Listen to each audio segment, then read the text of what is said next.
Les amis, bienvenue dans cette nouvelle vidéo sur Nurea TV. Installez-vous confortablement. Ce soir, je vais vous emmener dans cette nuit d'hiver où tout a changé pour Betty, Vicky et Colby. C'est parti.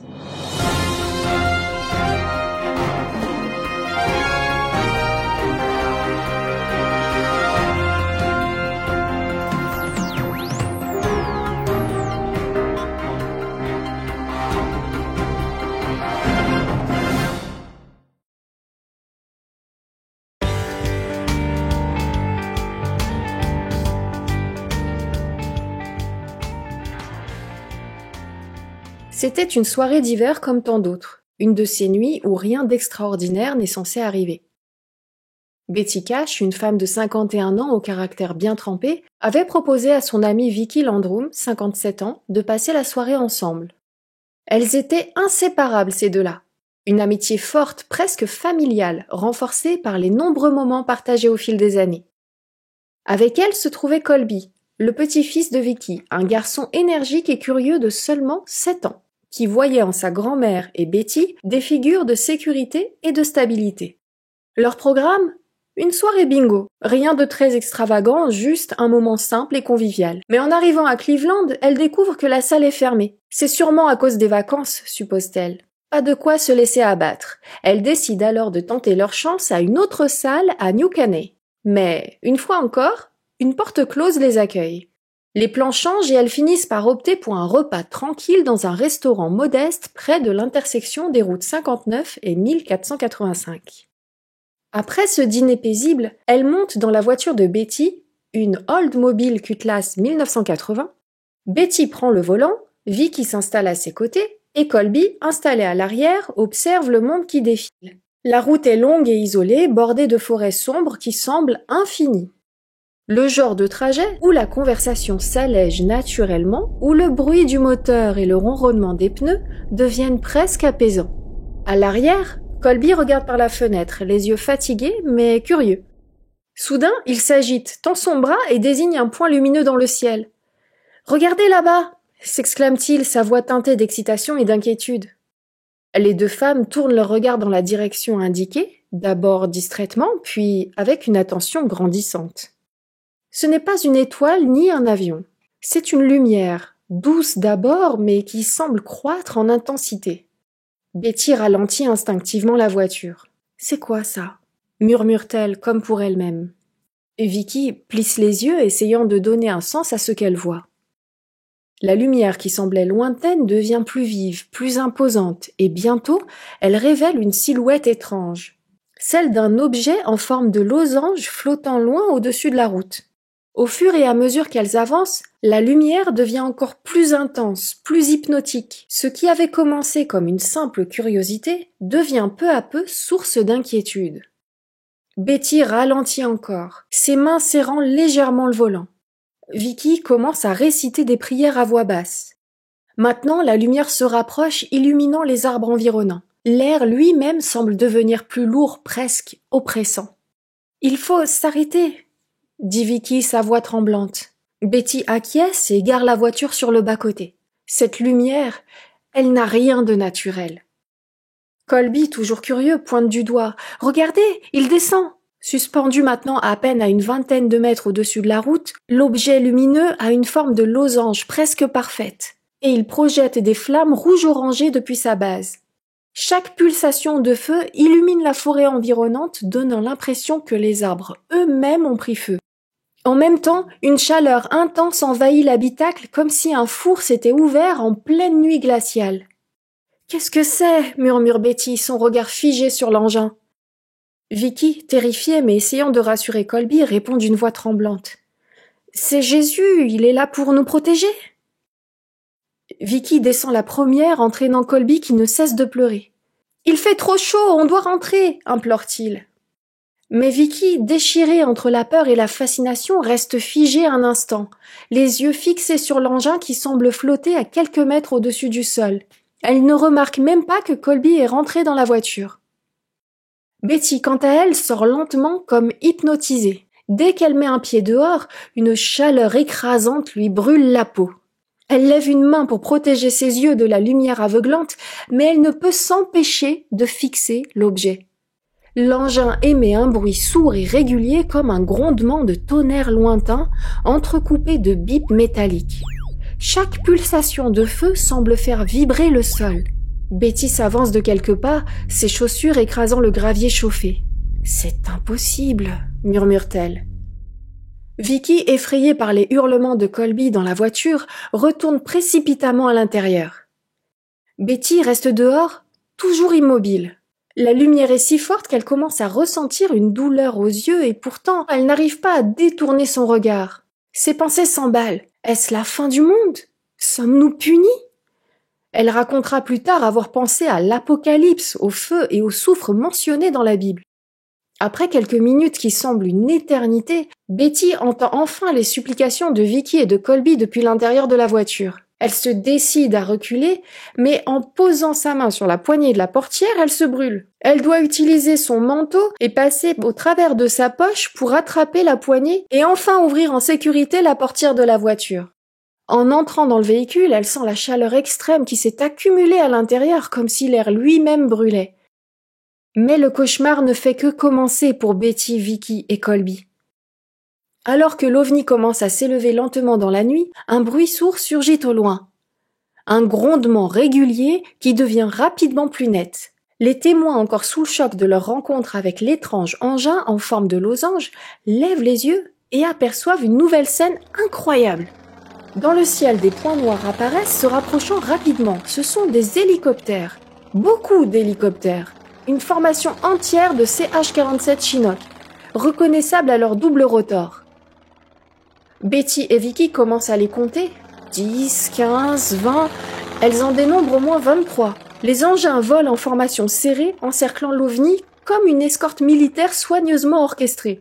« Ils veulent l'attraper », murmure Vicky, ses mains tremblant sur le tableau de bord. Betty reste silencieuse, ses pensées embrouillées. Qui sont-ils? Que font-ils ici? Les hélicoptères suivent l'OVNI de près, certains si bas que Betty peut presque sentir les vibrations des pales dans l'air. L'un d'eux passe juste au-dessus de leur voiture dans un rugissement assourdissant qui fait sursauter Colby. Le garçon se recroqueville tout de suite sur son siège, les mains sur les oreilles et les larmes aux yeux.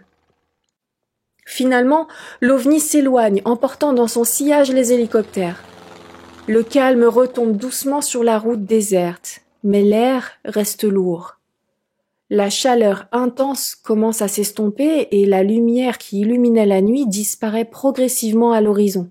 Pendant un instant, tout est silencieux. « On doit partir », dit Betty d'une voix ferme, brisant le silence. Elle essaye de redémarrer la voiture, mais le moteur semble s'être arrêté, probablement à cause de la chaleur extrême ou d'une possible interférence avec l'étrange objet. Elle tourne la clé à plusieurs reprises, priant en silence. Enfin, après quelques tentatives, le moteur rugit de nouveau. Elles reprennent la route, Betty gardant les mains crispées sur le volant. Elle jette des coups d'œil rapides dans le rétroviseur, convaincue qu'elle a laissé cet étrange spectacle derrière elle. Mais alors que nos trois témoins traversent une zone dégagée, un dernier coup d'œil vers le ciel leur révèle à nouveau les hélicoptères. Ils volent toujours en formation, bien plus loin cette fois, et disparaissent peu à peu dans la nuit étoilée. Après ce dernier aperçu, ils poursuivent leur chemin en silence, chacun perdu dans ses pensées. Colby, épuisé, finit par s'endormir sur la banquette arrière. Betty et Vicky, elles, restent sur le qui-vive, encore marquées par ce qu'elles viennent de vivre. Et enfin, Betty dépose Vicky et Colby avant de rentrer seule chez elle, les mains toujours légèrement tremblantes sur le volant. Cette nuit-là, aucun d'eux ne trouvera vraiment le sommeil.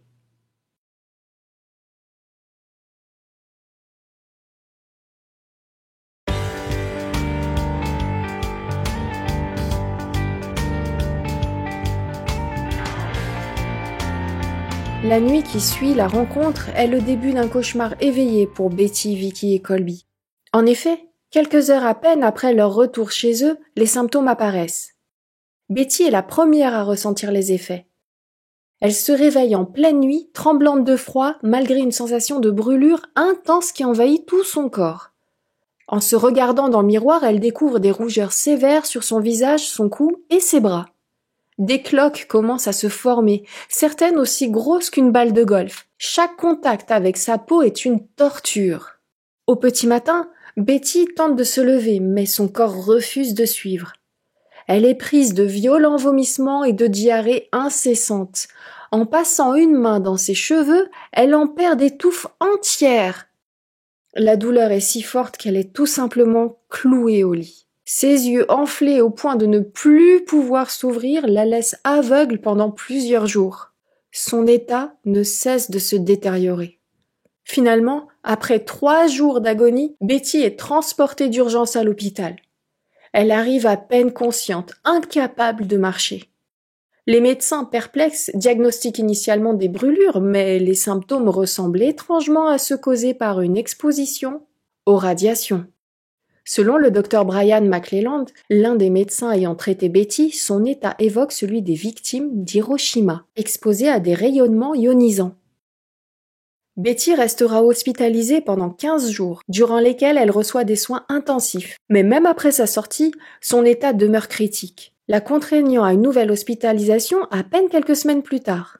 Pour Vicky, les symptômes sont similaires, bien que légèrement moins intenses que ceux de Betty. Contrairement à cette dernière qui était restée longtemps exposée à l'extérieur, Vicky avait rapidement regagné la voiture pour protéger Colby, ce qui l'a probablement épargné des effets les plus graves. Malgré tout, les marques de cette nuit restent visibles. Sa peau présente des brûlures sévères et des cloques notamment sur le visage et les bras. Elle se plaint elle aussi de douleurs intenses, comme si une chaleur persistante brûlait sous sa peau, une sensation qu'elle décrit comme presque insupportable. Les dommages ne s'arrêtent pas là. Vicky perd environ 30% de ses cheveux, qui repoussent par la suite avec une texture différente, plus fine et bouclée. Ses yeux sont rouges, irrités et pleurent de façon incontrôlable pendant des mois. La perte de poids de Vicky est également significative. Elle passe de 62 à 50 kilos en quelques mois à peine. Un changement alarmant qui traduit l'impact profond de cet événement sur son organisme. Ses paupières, infectées rapidement après l'incident, ne se rétabliront jamais complètement, laissant une gêne permanente et une fragilité accrue de la peau autour des yeux.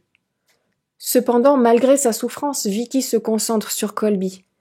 Le garçon est son unique priorité, même si ses propres douleurs la clouent parfois au lit. Colby, lui, montre aussi des signes physiques. Des cloques sur la peau et une rougeur intense, mais seulement sur un côté de son visage. L'autre côté semble étonnamment épargné. À ce propos, Vicky, en réfléchissant à cette nuit, se souvient qu'elle l'avait pris dans ses bras pour le rassurer. Son propre corps avait protégé celui de Colby, empêchant la lumière brûlante de l'atteindre entièrement. Dans sa terreur, Vicky avait instinctivement protégé son petit-fils, mais sans pouvoir le soustraire totalement au danger. Sur le plan émotionnel, le petit Colby est brisé. Outre les douleurs physiques, il commence à montrer des signes de stress post-traumatique. Il devient incontinent, une situation qui embarrasse profondément ce garçon d'habitude si fier et indépendant. Vicky fait de son mieux pour le rassurer, mais elle ne peut nier l'impact dévastateur de cette expérience sur son petit-fils. D'habitude, un enfant plein de vie, Colby refuse à présent de sortir jouer. À chaque bruit d'hélicoptère, il entre en panique, hurlant et se cachant. Une fois, après avoir vu une étoile filante, il s'est mis à trembler si fort que Vicky a dû le prendre dans ses bras pour le calmer. Pourtant, malgré leur souffrance, ils gardent le silence. La honte les submerge. Et si tout cela n'était qu'une hallucination, une folie collective? Ils n'osent pas raconter leur histoire de peur d'être ridiculisés. Pendant plusieurs semaines, seul leur cercle intime est au courant. Mais la douleur, elle est bien réelle. Un jour, au cours d'un rendez-vous médical, le petit Colby brise le silence. Alors que le médecin tente d'obtenir des réponses sur la cause des brûlures et des blessures visibles, le garçon s'avance timidement. « Je sais ce que c'est », murmure-t-il. Vicky et Betty se figent. Mais Colby, dans toute sa candeur d'enfant, continue et décrit l'OVNI, les flammes et les hélicoptères. Ce moment change tout. La vérité jusque-là enfouie est enfin dévoilée. Voyant l'attention sincère du médecin et son absence de jugement, Vicky se sent poussée à parler. D'une voix tremblante mais résolue, elle relate les événements de cette nuit, le ciel illuminé, la chaleur oppressante, la peur indescriptible. Le médecin écoute avec attention, notant chaque détail. À leur grande surprise, il prend leur histoire au sérieux. En effet, ce n'est pas une simple anecdote pour lui. Les blessures visibles sur leur corps sont une preuve, un témoignage physique qui ne peut être ignoré. Cette première reconnaissance de leur histoire agit comme un déclencheur pour Vicky. Sentant qu'elle a enfin été entendue, elle trouve le courage de chercher d'autres réponses. Ce rendez-vous marque le début de sa quête acharnée pour comprendre ce qui leur est réellement arrivé.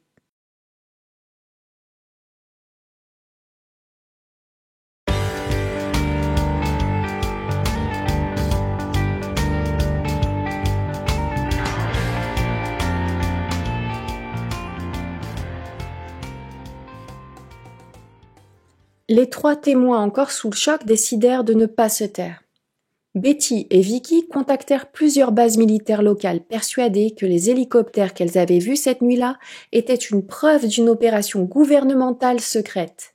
Fort Wood, la base aérienne de Bergstrom, et même le département de l'inspecteur général de l'armée furent sollicités. Pourtant, à chaque demande, elles se heurtèrent à des réponses vagues ou à des dénégations catégoriques. Un officier, le major Tony Geishofer, affirma que aucun hélicoptère de la base n'avait survolé la région cette nuit-là, tout en ajoutant presque cyniquement que si cela avait été une opération ultra secrète, ils n'en auraient de toute façon pas été informés. Ces réponses ne firent qu'attiser leur frustration et renforcer leur conviction que l'État dissimulait quelque chose de crucial. Le mystère entourant l'affaire Cash Landrum s'épaissit avec les récits d'autres témoins locaux, venus renforcer certains éléments troublants de cette nuit-là.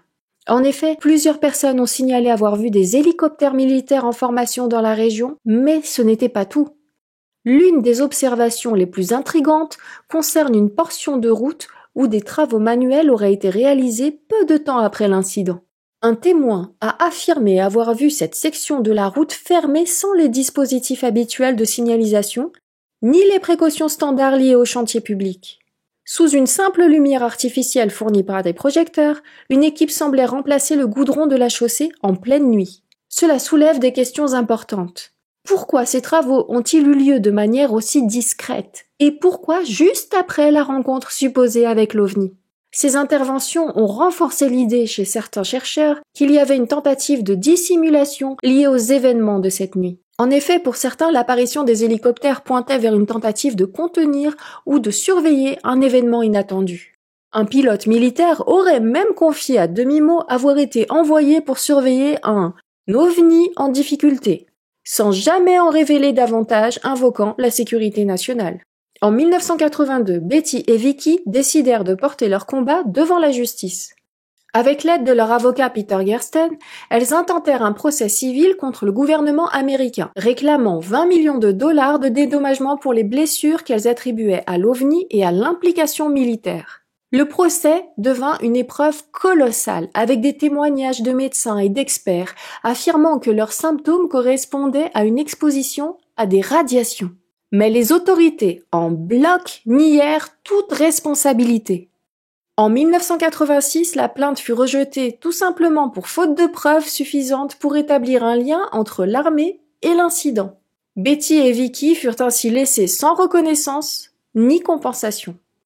Ce rejet judiciaire en 1986 fut un coup dur pour Betty, Vicky et Colby. Non seulement elles avaient perdu leur combat légal, mais elles devinrent aussi des cibles de scepticisme et de moquerie publique.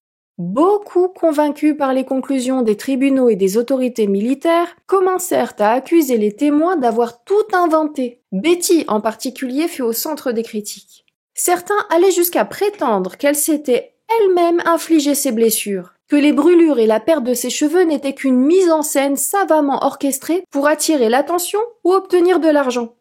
Cette campagne de dénigrement ne fit qu'aggraver l'état mental et émotionnel de Betty. Déjà affaiblie physiquement, elle dut faire face à un isolement social croissant. Les commentaires malveillants amplifiés par des articles de presse sceptiques la laissèrent désabusée, mais pas brisée. Betty restait convaincue de ce qu'elle avait vu et vécu cette nuit-là. Pour elle et Vicky, le rejet de leur plainte n'était pas un aveu de leur culpabilité, mais la preuve d'une dissimulation délibérée orchestrée par les autorités. Après toutes ces péripéties, la vie reprit finalement son cours pour Betty, Vicky et Colby. Mais ce n'était pas une vie normale, car cette nuit mystérieuse ne cessa jamais de les hanter. Si les jours passèrent, les blessures tant physiques qu'émotionnelles laissèrent des traces profondes sur chacun d'entre eux. Pour Betty Cash, les années furent particulièrement cruelles. Ce qu'elle considérait comme les conséquences directes de cette nuit, douleurs chroniques, perte de mobilité et finalement un cancer, finirent par dominer son existence. Jusqu'à sa mort en 1998 à l'âge de 69 ans, Betty attribua ses souffrances à cette lumière brûlante et aux radiations auxquelles elle pensait avoir été exposée. Pour elle, cet événement avait non seulement bouleversé sa vie, mais lui avait aussi pris son avenir. Pour Vicki Landrum, les jours furent moins marqués par les douleurs physiques, mais le poids de l'injustice et des souvenirs demeura très lourd. Elle continua toutefois à s'accrocher à sa foi, trouvant du réconfort dans ses prières et sa famille. Vicki survécut à Betty de plusieurs années, s'éteignant seulement en 2007, à l'âge de 83 ans. Jusqu'à la fin, elle garda l'espoir que la vérité éclaterait au grand jour. Quant à Colby Landrum, il grandit avec une histoire qui le suivit comme une ombre. Les brûlures de son enfance s'effacèrent avec le temps, mais son traumatisme émotionnel, lui, est toujours là. Aujourd'hui, à 51 ans, Colby choisit parfois de partager son témoignage, notamment dans des documentaires ou des conférences, cherchant à préserver la mémoire de ce que sa famille avait vécu.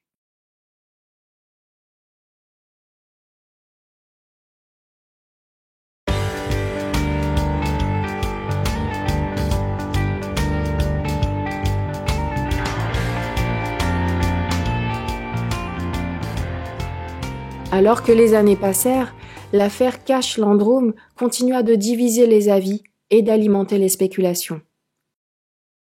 Mais pour les initiés, ce qui marqua profondément cette histoire, c'est la divergence même dans la perception de ce que les témoins avaient vécu. En effet, pour Betty Cash, il ne faisait aucun doute que l'objet aperçu cette nuit-là était d'origine extraterrestre. La chaleur brûlante, l'apparence hors du commun de l'engin et les effets sur son corps allaient à son avis au-delà de ce qu'un simple prototype militaire aurait pu provoquer. Jusqu'à la fin de sa vie, Betty resta convaincue qu'elle avait été témoin d'un phénomène qui échappait à toute explication terrestre.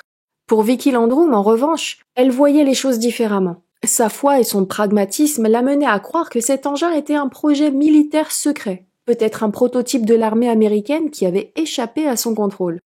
Pour elle, l'implication des hélicoptères ne laissait aucun doute. Il s'agissait d'une tentative de récupération ou d'intervention militaire. Mais cette hypothèse ne faisait que renforcer son sentiment de colère et d'injustice face au silence des autorités.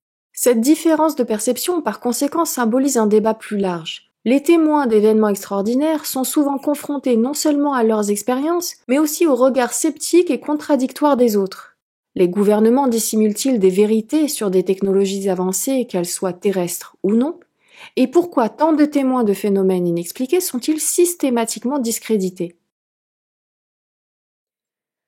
Pour Betty, Vicki et Colby, cette nuit marqua un tournant irréversible. Mais leur courage à témoigner nous rappelle que la persévérance face à l'inconnu est une force précieuse. Il nous lègue un héritage essentiel, celui d'oser briser le silence. Car derrière chaque mystère, derrière chaque lueur dans le ciel pourrait se cacher une vérité plus vaste, une vérité qui ne demande qu'à être explorée, même si elle ébranle nos certitudes. Et si leur histoire nous enseignait que le véritable courage réside dans la capacité à questionner, à affronter nos peurs et à écouter ceux qui osent témoigner? Peut-être est-ce là la clé pour percer les mystères de l'inexplicable. Après tout, n'est-ce pas dans l'ombre des plus grands mystères que l'humanité trouve sa lumière ?